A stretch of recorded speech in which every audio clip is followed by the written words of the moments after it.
yes, they know that you have opened it because it's the spirit that is in them and the spirit that controls your third eye.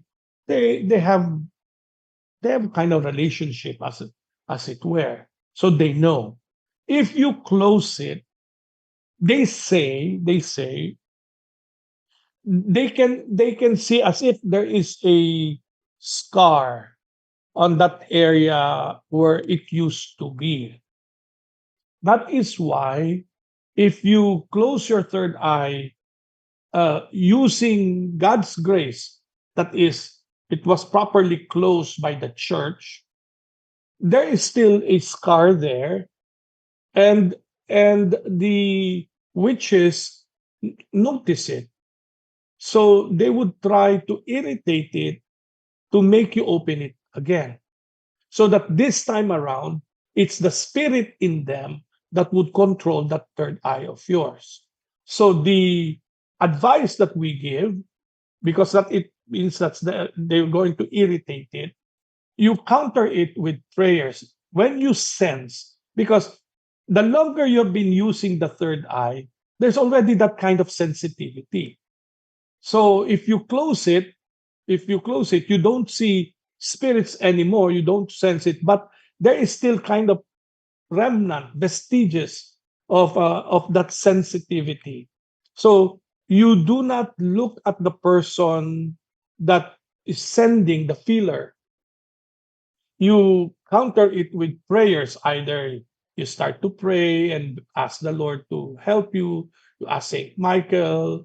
If you're wearing a Saint Benedict medal, it's always good to hold it or to touch it, but never to look on the person that is seemingly sending you the signals, because it would mean hmm, confirmation of what they were doing. Like, for example, they will say, "You have a third eye, right?" No. You have to answer, "No, I do not have."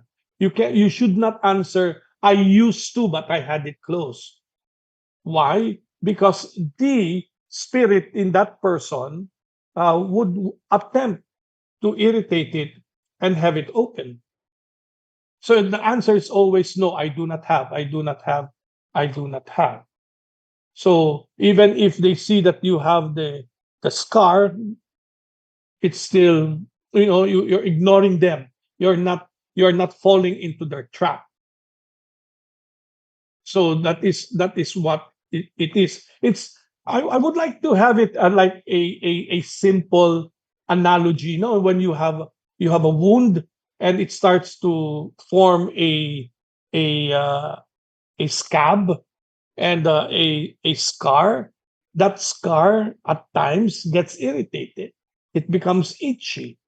And if you start to scratch it, it's going to perhaps be infected. It's the same thing. So you always rely on God's help to protect you from spirits that would attempt to open it while it is still fresh.